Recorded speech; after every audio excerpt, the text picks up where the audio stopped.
नमस्कार दोस्तों। सबसे पहले तो ये बताइए कि आपको मेरे वीडियोज़ अच्छे लगते हैं या नहीं। और अगर आपको मेरे वीडियोज़ अच्छे लगते हैं तो प्लीज़ यार मेरे चैनल को सब्सक्राइब करें, नोटिफिकेशन के लिए बेल आइकन ज़रूर प्रेस करें, क्योंकि मैं लाइव आता रहता हूँ और रोज़ाना हम रात में एक शो करते हैं, आज रात का शो, जिसमें हम दिन भर की खबरों को एनालाइज करते हैं। आप उसमें अगर मुझसे जुड़ना चाहते हैं तो ज़रूर चैनल को सब्सक्राइब कर लें।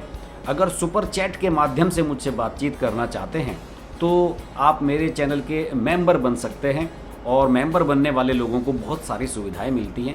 तो इसलिए मेरा निवेदन है कि अगर आपको मेरे वीडियोज अच्छे लगते हैं तो चैनल को सब्सक्राइब करें, लाइक करें, कमेंट करें और अपने दोस्तों को रिकमेंड भी करें। चलिए शुरू करते हैं आज की बात। असदुद्दीन ओवैसी। असदुद्दीन ओवैसी का नाम आते ही एकदम से जहन में एक ऐसी सांप्रदायिक सी छवि उभरती है कि बस पूछिए मत। और ख़ास तौर से हमारे देश के जो बड़े बड़े राजनीतिक दल हैं, उन सब दलों का तो ये कहना है कि असदुद्दीन ओवैसी देश को सांप्रदायिक आधार पर बांट रहे हैं। ये वही लोग हैं जो पहले ये कहा करते थे कि भारतीय जनता पार्टी देश की सबसे बड़ी सांप्रदायिक पार्टी है, और आज भारतीय जनता पार्टी इस देश की राजनीति को डोमिनेट कर रही है, और उन सब के मुंह पर ये करारा तमाचा है। इसमें कौन लोग हैं? सबसे प्रमुख कांग्रेस, समाजवादी पार्टी, जो हमेशा मुसलमानों के वोटों को एक अपना वोट बैंक समझती रही, मुसलमानों के लिए कभी भलाई का कोई काम नहीं किया, इनके वोटों का केवल दोहन किया अपने हितों में। और जब अपना लाभ ट्रांसफ़र करने की बात आई तो सबसे पहले लाभ ट्रांसफ़र कर दिया उन लोगों को जो आपके रिश्तेदार हैं, आपके परिवार के सदस्य हैं, या फिर वो जिनसे लगता है कि आपको भविष्य में कुछ फ़ायदा हो सकता है। मुसलमानों को सिर्फ वोट बैंक समझा गया, और ये बात मुसलमान भी जानते हैं इस देश के। लेकिन जब से असदुद्दीन ओवैसी का उद्भव हुआ है, यानी कि जब से वो राजनीति में असदुद्दीन ओवैसी आए हैं, तो उसके बाद से मुझे लगता है कि देश के मुसलमानों की राजनीति में दो विचारधाराएं तो चलने ही लगी हैं। एक तो ये, जो लोग ये मानते हैं कि असदुद्दीन ओवैसी हमारे हित की बात करते हैं। दूसरे वो जो ये मानते हैं कि असदुद्दीन ओवैसी अप्रत्यक्ष रूप से वोट काटते हैं और बीजेपी का अप्रत्यक्ष रूप से फ़ायदा करा देते हैं। और इस ओपिनियन को बनाने में सबसे बड़ी भूमिका निभाई है कांग्रेस जैसे दलों ने, जो असदुद्दीन ओवैसी पर लगातार ये निशाना साधते रहे हैं कि भाई असदुद्दीन ओवैसी की सांप्रदायिक पार्टी है, हम सांप्रदायिक पार्टियों से समझौता नहीं करते हैं, और ये बीजेपी के अप्रत्यक्ष रूप से एजेंट हैं और जहाँ जहाँ जाते हैं बीजेपी का फ़ायदा कराते हैं। जबकि कांग्रेस ने 2021 में हुए सारे विधानसभा चुनावों में ये साबित कर दिया कि सबसे बड़ी सांप्रदायिक सोच वाली पार्टी इस समय कांग्रेस है। कांग्रेस ने केरल में मुस्लिम लीग से समझौता किया, और पश्चिम बंगाल में जो नई पार्टी बनी थी ISF, Indian secular front, Furfura Sharif वाले पीरजादा की, उससे समझौता किया, और असम में बदरुद्दीन अजमल की पार्टी के साथ समझौता किया। कांग्रेस के जो लीजेंड्स हैं, जो कांग्रेस के बड़े नेता हैं, खुद वो नहीं चाहते थे कि कांग्रेस इन सब से समझौता करे, और उसके बावजूद भी समझौता किया। राहुल गांधी ने, प्रियंका गांधी ने बढ़ चढ़कर इन लोगों से समझौता किया। कोई फ़ायदा खास हुआ नहीं। अगर असम को छोड़ दिया जाए, सब जगह कांग्रेस जीरो ही रही, सिफर ही रही। बहरहाल मैं कांग्रेस पर चर्चा नहीं करना चाहता, मैं चर्चा करना चाहता हूँ असदुद्दीन ओवैसी पर। असदुद्दीन ओवैसी ने हाल ही में ये बयान दिया था कि हम उत्तर प्रदेश की 100 विधानसभा सीटों पर 2022 का विधानसभा चुनाव लड़ेंगे। और ओवैसी के इस बयान के बाद एकदम बवाल सा हो गया। ओम प्रकाश राजभर ने, जो बीजेपी से बागी होकर अलग हो गए थे, अपनी पार्टी बना ली है सुहेलदेव पार्टी, उन्होंने असदुद्दीन ओवैसी के साथ बातचीत शुरू की थी गठबंधन करने की। लेकिन जब असदुद्दीन ओवैसी का ये बयान आया कि हम 100 सीटों पर चुनाव लड़ेंगे, तो वो तो खेल गए। उन्होंने इस बात से साफ इनकार कर दिया। उन्होंने कहा कि हमारी समझौते की बातचीत अभी शुरू जरूर हुई थी, लेकिन हम लोगों के बीच में कोई ऐसा टाई अप नहीं हुआ है, कोई सीटों का बंटवारा हम लोगों ने ऐसा फाइनल नहीं किया है कि जिसके दम पर असदुद्दीन ओवैसी ऐसा कहते फिरे। असदुद्दीन ओवैसी से बड़े दल तो डरते ही हैं, बसपा, सपा, ये सब दल हैं जो ये तो डरते ही हैं। ममता बनर्जी घबरा गई थी जब ममता बनर्जी के सामने उन्होंने चुनाव लड़ने का ऐलान कर दिया था। आपको याद होगा कि पिछले साल जब बिहार के चुनाव हुए थे तो असदुद्दीन ओवैसी ने मायावती की बसपा के साथ समझौता किया था बिहार के चुनाव में, और वहाँ पर उनके 5 विधायक जीते थे। और 5 विधायक बनने के बाद सबको ये लगा था कि अब असदुद्दीन सही मायनों में एक बड़ी फोर्स के रूप में उभर रहे हैं। हालांकि बदरुद्दीन अजमल की पार्टी असम में 12-12, 14-14, 18-18 तक विधायक अपने जितवा सकी है, लेकिन बदरुद्दीन अजमल का फोकस असम से बाहर कभी नहीं गया है। जबकि असदुद्दीन ओवैसी की कोशिश रही है कि अपनी पार्टी को, AIMIM को पूरे देश में फैलाया जाए, पूरे देश में आगे बढ़ाया जाए, और वह हैदराबाद से निकलकर पूरे देश में घूमते रहते हैं, अक्सर अपने लिए संभावनाएं तलाश करते रहते हैं।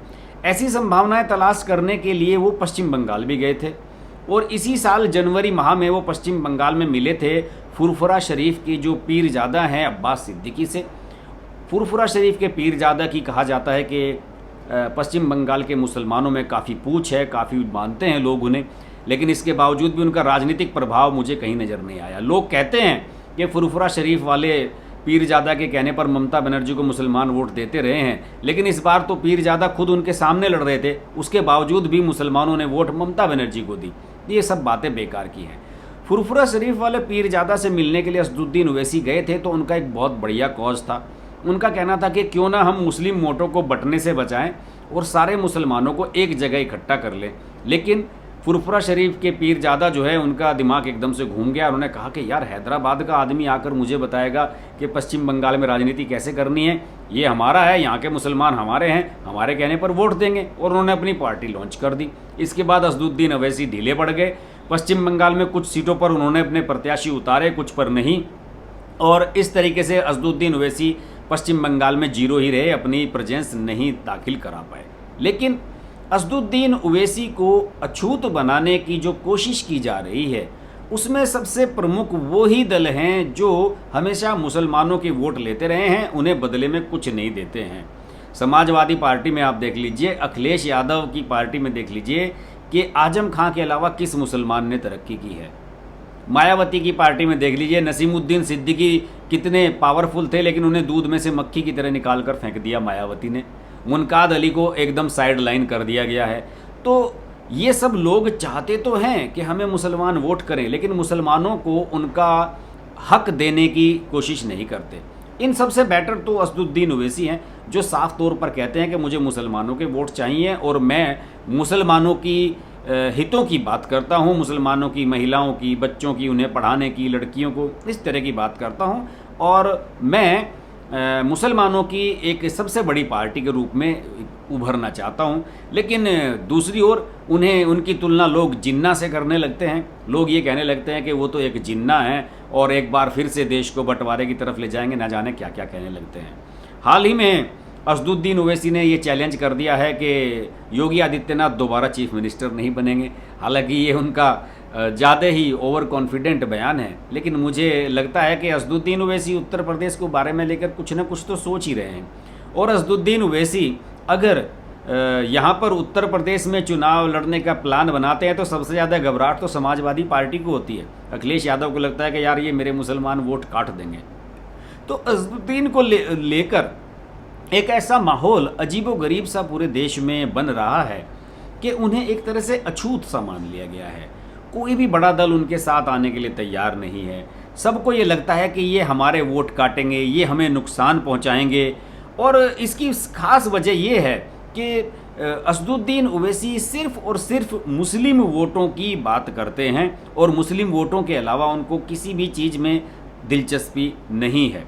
और अब फ़िलहाल स्थिति ये नज़र आ रही है कि असदुद्दीन ओवैसी अगर अकेले चुनाव लड़ते हैं उत्तर प्रदेश में तो उनके बारे में ये कहा जाएगा कि आ गए भाई बीजेपी को जिताने के लिए। और अगर किसी बड़े दल के साथ मिलना चाहते हैं तो उन्हें ये कहा जाता है कि भैया, इन्हें अपने साथ लेने से तो मुसीबत साथ खड़ा करना है।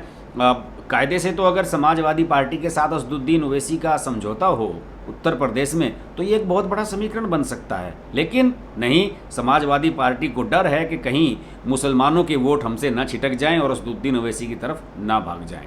लेकिन राजनीतिक दलों का ये जो भय है, ये जो इनसिक्योरिटी है उनके मन की, यही उन्हें कमज़ोर बना रही है और असदुद्दीन ओवैसी को मजबूत बना रही है। देखते हैं उत्तर प्रदेश के चुनावों को लेकर असदुद्दीन ओवैसी कैसा इम्पैक्ट क्रिएट करने में सफल होते हैं।